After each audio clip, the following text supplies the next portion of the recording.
Hey everyone, this is a house cleaning video of sorts. It's I'm trying to get some smaller projects that have been sitting around here for a while done off my bench because this those are all small projects that have been sitting here for either a year or two, and I need to get them gone because this bench needs a cleaning. You can see all this mess here and over there, and everything's a mess, and I hate it. So I need to get these little projects done, and this is one of my little projects here. A couple of years ago, or maybe a year ago, someone put up 4K versions of the old Max Fleischer Superman cartoons, and these guys are from one of those cartoons, actually my favorite one. So I got inspired and I 3D'd these up in Blender, and I printed them off, and I haven't touched them in a year or two. So I'm kind of getting rid of these guys, getting them off the bench. This is number 13. He was the, I guess, star robot of the episode.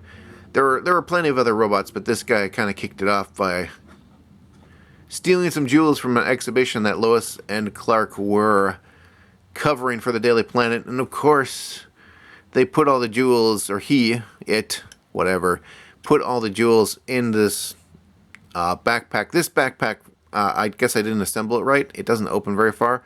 The one on the flying version opens nice and far, where it should open up to, but this one doesn't. I think it's just construction. I may have screwed up in the construction, and it doesn't open as far as it should. But anyways, he throws a bunch of jewels in here. Of course, Lois jumps on in and gets herself captured. She will do anything for a scoop. Lois doesn't care. So these guys are rigged for lighting. I just don't have the time right now, or the micro switches. I do have micro switches. They are kind of set aside for another project, but you could blight these. The body is hollow. You could rig something up into the little backpack here and rig a light in there. There is a tube that connects the head with the body. It's open. There is space in this cavity. And the reason I wanted to light them is because when you're just flying around here or walking around and... get on there. He's got to be balanced on this thing. Come forward. Thank you. When they're just normally like this, their eyes are yellow. But when they go to fight Superman, their eyes glow red. And these guns here are flamethrowers. I was trying to figure out a way to light those too, but I really couldn't. At this scale... it just didn't work out. I might do a bigger scale of this, bigger scale version where you could light up the eyes and such, but or not eyes, light up the guns. I wanted to make these glow red along with the eye, but yeah. So there is the infrastructure or architecture to light them. I just did not, and this is the same one. You can chase. I did do another tube, because this is slightly different because of the propeller here and the fact that his head is facing forward instead of upright like this. There is a tube that goes back into the body on this one too, so you could chase wires and light up the inside. The joints are pinnable. Like I pinned this one, I didn't put any pin in the initial foot, but when I went to put him on the base, I drilled up and I pinned him. This section of the leg has a recess and a pin associated with it. This section, the thigh, does not. So that you can get them in, I've got a slight walking forward pose. That's why I didn't put pins in here. So you could choose in what orientation you wanted the leg. So there's pins in the bottom, and then I very carefully drilled with my pin vise into these legs, and then put the pins in place and glued them. It's the same thing with the arms. These forearms are the ones with the recesses and the pins. The arm here does not. And the same thing up here. This is a recess and a pin in it. The ball joint here does not, so that you can orientate the arms in any way you want them. And it's the same thing with the head. The head you can turn whichever way you want. The collar too. The collar kind of has to go on a certain way so that it looks correct. But yeah, I kind of designed it engineered it so that you could put the arms and legs in multiple positions. And these are pinned to the hands, and the fingers are always kind of in this position, but you can orientate them, the wrist, I'm saying, in whatever position you want. So you don't have to, like, I didn't make it so you had to stick with this pose. There is a panel that goes on here just to get this thing in place. I'm working against time here, so I didn't go back here and fix the gap or the seam, but you of course could do that. I also ran out of the main paint. I had to use some other silver paint. You can actually see the difference right here. See that this is a little darker than this. So yeah, there is Mr. Walkie. Oh, and the base, this base did not print out right, so it's a wobble.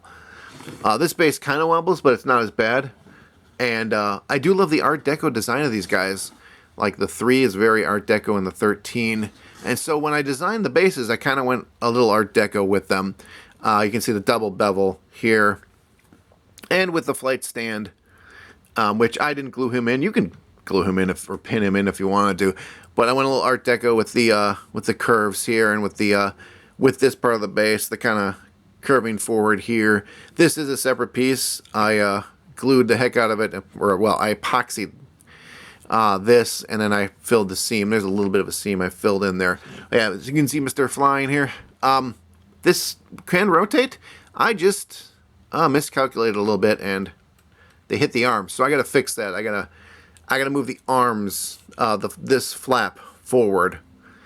But yeah, I meant this thing to rotate, and it will after I get done messing with the arms and this specific. What's this thing called? Propeller blade. This is a little bit longer than these guys. It's actually about 1 millimeter too long. So I got to fix the size of this blade and these arms. But otherwise, if you guys want these, you just let me know. I'll send you the STLs, and you guys can print them out and do it to it. And again, eventually, I think I'm going to do a bigger one of this.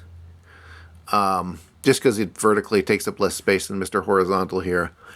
On the shelf, so that, and I'm gonna make it so you could light the eyes and the guns up. And actually, I might see if I can get him in because he's supposed to be Superman. Well, it depends on the shot. Superman is either this tall, because in some shots he comes up to there, or he's this tall, because in some shots he comes up to their knees. It all depended on the animator who was working. The scale wasn't exactly perfect. But I mean, if you gotta think he's human sized, and if Lois could fit in here, I more go with Superman about 6 foot tall, let's say, probably up to the knee. So I'd say that's about 6 foot from the knee to the floor. So that's what I would go with it, and I'd kind of want to make it more so he can kind of bend. Oh yeah, this thing, the pelvis too. You can position the legs. Just they don't pin so much, but there's a tab and a recess in here. Same thing with here. So you can see he's a little off kilter because he's walking forward. So he's kind of turning his torso and he's walking forward. Because when you step forward, you lead with the opposite hand. You're stepping forward with this. You're leading with this hand. So I kind of turned his torso to match what would be a walking pose, to more kind of emphasize the point. But yeah, you can torso twist, you can move the thighs. This is all very much so how you would want to build it and pose it. You're only limited to these shapes, and that was kind of the philosophy going into this. So, anyways, I think that's about enough of this rambling, and I'm gonna get back to work. I'll see you guys in the next video.